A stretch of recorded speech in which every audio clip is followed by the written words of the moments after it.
Am I the a-hole for refusing to have anything to do with my mother after she abandoned me for 10 years, then came back and spitefully said my dad wasn't my dad after letting him raise me solo?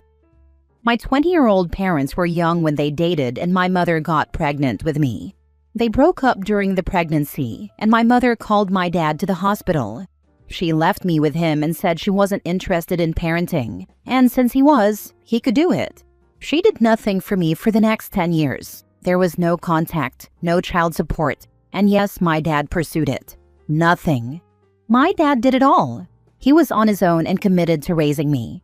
There were times I asked him about my mother, and he tried to stay neutral with a slightly positive leaning on her, just because he didn't want me to hate myself for being half her. He wanted to nurture confidence and security in me. And as much as I hate her today, I appreciate him doing it, because I was sort of fragile as a kid emotionally, and I think the insecurity and self-loathing would have been bad if I had known just how awful she was. A few weeks after I turned 10, my mother showed up and acted like she could just start playing supermom. She told Dad she wanted to take me and raise me now and didn't want to fight over it. She told me I was going to move in with her, but I fought back and said I wanted to stay with Dad and that she was a stranger. Then when she wasn't getting her way, she told us Dad wasn't my real dad anyway, and I was someone else's bio kid, so I didn't belong with him. She said it out of pure spite, but also because she thought Dad would dump me on the spot. Until we got the DNA test, I was in pieces over that. I felt guilty because Dad raised me not knowing, and I didn't want to have a different dad or lose him. He spent ages reassuring me he would be my dad no matter what, that I was his son no matter what, and that he loved me. But I was terrified someone would come between us. I was sure my mother would find the actual guy and he'd take me away, or they both would. But the DNA test proved I was Dad's kid. He paid for it privately because he wanted me to be comforted, and deep down he believed I was his, even though he was sick at the thought that my mother might be telling the truth. We don't know if she had doubts about who my father was, but she was wrong. Dad was 100% my dad. She disappeared again after the DNA results. She was pissed. She acted like I was supposed to jump into her arms and run away with her. Even though she was a stranger, and even the way she talked to me showed she would have been a crappy mother. It was only 2.5 months ago that she showed up again. She moved to town with her husband and his 2 little kids. They stopped by mine and Dad's house to introduce themselves. They said his kid's mom had died, and my mother was going to be their mom now, and that we'd be siblings and should be a family. I told them I wanted nothing to do with her or any of them. I told her that after what she did, she had the audacity to come back and act like I'd ever want anything to do with her. She argued that it was 10 years ago and she's grown. I said she could F off and die in a hole because she was a spiteful bitch and unworthy of being called a mom. Dad told them they needed to leave. Her husband was willing to go because he didn't like our attitude, but she acted offended and lingered. She's approached me a few times since, and I've ignored her completely. She told me I should hear her out and give her a chance. Her husband was there one of those times and he said crap about me, calling me a monster for the F off and die in a hole comment because I supposedly want his kids to lose 2 mothers and be motherless twice before they're 5. I ignored them, but the comments still bother me a little. I want to scream that they should move away if they don't like it, but I know I can't make them leave. And I know I haven't heard her side. I don't want to. I don't want a relationship or anything to do with her ever. But does that make me the a-hole? And you know, I'm the same age my parents were when I was born. I feel too young for kids, but I would never screw my kid over the way she did me. She was 30 when she did that. Like WTF. She wasn't a kid anymore. And she didn't give a crap about what it did to me. She didn't care about what it did to Dad, even though he was on his own with me and had 0 support from her. Now for the top comments. Not the a-hole. Protect your peace. There's nothing she could say that would justify her abandonment. The abandonment isn't her worst crime anymore. She outdid that when she tried turning my world upside down when I was 10. Blood makes relatives, but actions make a family, and her actions suck. Not only did she abandon you, she then throws the zinger that he's not your real dad to a 10-year-old. How cruel, not the a-hole. I know, If she can be that cruel to a 10-year-old, how cruel would she be now that I'm an adult? How cruel would be to my eventual future kids? Her worst action was no longer abandoning me after the paternity nonsense she threw at us.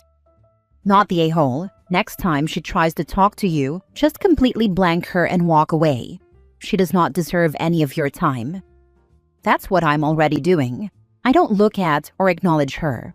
I keep walking, and I don't slow down until I can no longer hear her. There was a time I even turned around and went back the way I came, just to get away from her easier. Next story. Am I the a-hole for refusing to attend therapy sessions with my sister, who is doing an inpatient psych stay? This is really bothering me. My home life's more toxic than before now.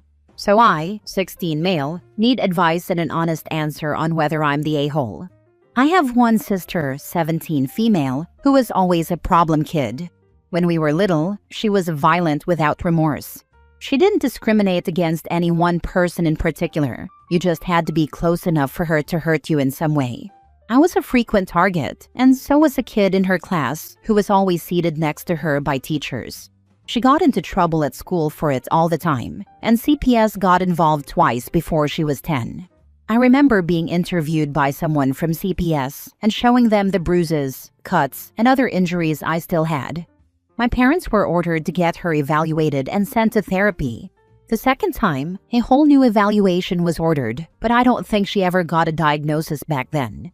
They tried, sure, but I don't ever remember hearing them talk about an actual diagnosis. But I could have been kept out of it too. They were also told to get me a lock for my door and to never leave us alone.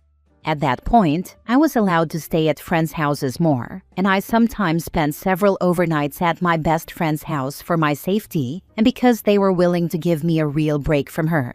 My sister got expelled from school twice, once in 2018 and again in 2021. After she was expelled the second time, she hurt me really badly.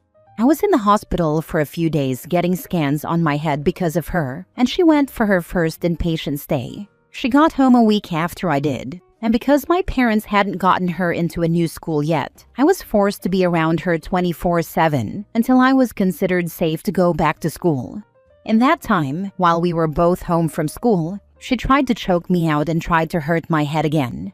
Her behavior got even worse, and she was running away, getting arrested, and all kinds of things. I spent an entire month living with my best friend's family because of stuff at home and my sister's threats to unalive me. Then in April this year, she was sent on an inpatient psych stay for an extended period. I forget how my parents were able to pull it, but I think CPS and some charity got her in under some financial aid so they could keep her there longer. They couldn't afford it with insurance otherwise. Because of this, she finally got diagnosed, and a few things were mentioned, but antisocial personality disorder was one my parents talked about. In July, her therapist started to recommend therapy sessions with each of us. My parents went, but I refused. I told them I didn't want therapy with her and I don't care about a relationship with her or helping her recover. I said I care more about not being assaulted anymore. They said therapy would help with that and is the only way for her to recover enough to stop. But I know that even though she apologizes in sessions, she also abuses our parents verbally in them and says really awful things. She told them she hates them for having me because she wishes she were an only child. She has even told them how she has wanted to unalive me for years and basically dissect me like a frog in school. I don't want to sit there and listen to her say that stuff. My parents didn't want to tell me about it either, but I can see in their faces how disturbed they are every time they get home from a session. My parents are now totally mad at me for refusing to go to the therapy sessions, and they try so hard to change my mind. They even try putting my sister's success or failure onto me, and they say I should be evaluated for saying I don't care about her getting better. They said I'm supposed to be understanding because she's sick, and she's getting the help to be better. But I don't think she wants to be if she's saying stuff like that. Am I the a-hole? Not the a-hole. You're prioritizing your own safety and mental health, which is completely reasonable. You aren't responsible for fixing or tolerating your sister's abuse, and therapy shouldn't come at the cost of your well-being. I don't think my well-being is cared about as much as hers. Can your friend's parents contact CPS and maybe try to organize being a permanent guardian for you? It is actually insane that you keep being put back in a house with her after all of her attempts to kill you. I get your parents are clearly at their limit trying to deal with her, but they are completely and utterly failing you consistently and putting you in countless dangerous situations. This is so extremely serious, and you need to be protected. I don't know. I can ask them, but it might be an issue that they're not related to me. But I'd be way safer there, and people would actually care about my safety, and not just my sister. I'm surprised that the therapist has seen how she is with your parents and is requesting that you have therapy with her. This makes it seem like the therapist is a freaking moron.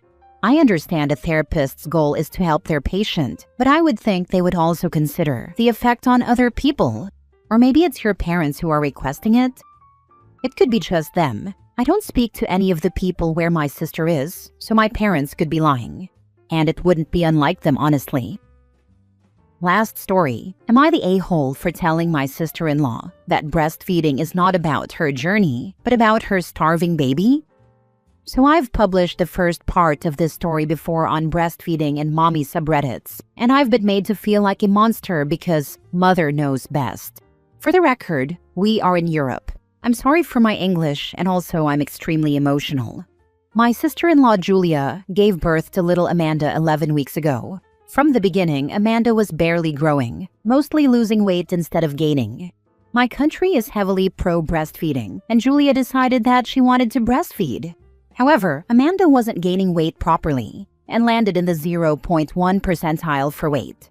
Julia forbade me and my mom from coming to visit them. She said we would poison her if we brought her food.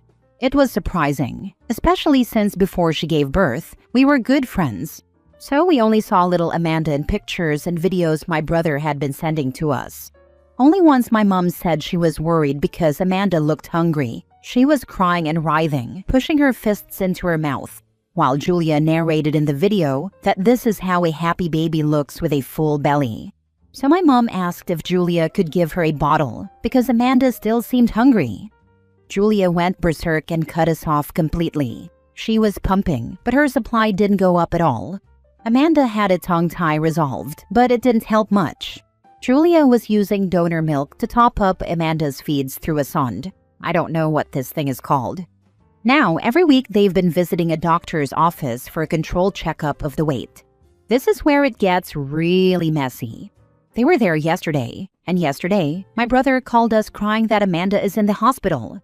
The story went like this. As always, Julia asked my brother to bring her coffee before the weighing appointment while she was using the nursing room to change Amanda's nappy. As always, he did. Except this time, a nurse went in during it to ask Julia about some paperwork, and the nurse saw that Julia was feeding Amanda from a bottle right before the checkup. The bottle had 150 cc of milk, and it was already half gone. The nurse said that Julia was supposed to wait with feeding until after the checkup, and then my brother came in. He got very mad. He said that Julia refused to give Amanda bottles, so what the heck was going on? Then he took the bottle, and at the same time Amanda vomited a very, very thick milk. The nurse went crazy, checked the bottle, and saw it was filled with milk mixed with rice cereal. The doctor who was called immediately ordered Amanda to be moved to the hospital for an emergency checkup, especially after seeing Julia, who went berserk and started throwing things around and yelling that she would feed her baby however and whenever she wanted. We went to the hospital to see my brother. Amanda already had her blood tests done, and they showed some problems with kidneys, liver, vitamin levels, and iron. The doctor said she had been starving for a long time and asked why nobody from our family reacted. We told them the story about Julia claiming that we would poison her. So the doctors immediately took Julia for a psych evaluation for PPD, but turns out she was faking it. She admitted to the doctor, super scared that someone might take the baby from her, that her friend told her if she faked PPD, we would leave her alone and she'd have peace of mind during breastfeeding.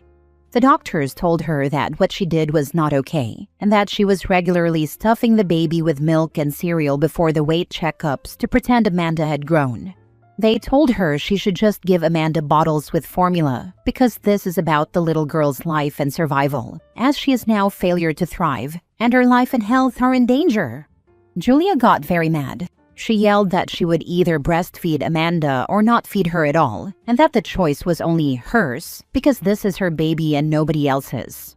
That's when the doctors told Julia that either she would go for another psych evaluation or they would call the police. Julia agreed to the evaluation and they locked her in for a week. My brother is working 14 hours per day because they are poor, and after their wedding, Julia decided she wanted to be a traditional wife and he has to earn their living. So my brother said that whatever Julia was doing must be right. But after seeing what was happening, he got super mad. He said she starved Amanda on purpose for her own sick satisfaction, even though he was working hard to provide money so they could buy formula if needed. He said he wanted a divorce and full custody of Amanda. We don't know if he will get it, because it's rare for dads to take custody of daughters. Also, the doctors are mad at him for not noticing what Julia was doing. Before Julia went to the ward, I got angry and told her that she made monsters out of us and that we were just worried about her and Amanda, and that this whole situation was always only about Julia and her breastfeeding journey and not about Amanda's life. She called me a bitch and said I should have died in childhood because nobody can love an autistic person like me. Am I the a-hole? Now for the comments. Not the a-hole. Julia is very mentally ill and was willing to end her baby to maintain some weird illusion. The doctors say she may have schizophrenia or some kind of psychosis or very dangerous mania. But if after the evaluation they find out nothing, she probably won't get Amanda back. Not the a-hole, obviously. Regardless of what Julia's diagnosis is, she is not safe to parent poor little Amanda. Obviously, the infant's needs come first, regardless of what journey a parent wants to make. Based on my work with abused and neglected children, the idea that mommy knows best is sadly very wrong in many cases, and fatally so in some. This is heartbreaking to read. Your niece's health should always come before your sister-in-law's pride or desire to exclusively breastfeed. It sounds like the doctors are finally stepping in, which is good, but your brother really needs to wake up and advocate for Amanda before things get worse. He admits he made a lot of mistakes. He said he always trusted Julia and wanted the best for her and Amanda. He says he hates himself for what happened. My mom said we'll help him financially as much as we can. I also hope Julia will be okay. I really liked her before everything that happened, and she was always kind to me and was never bothered that I'm autistic. But mostly I pray for Amanda.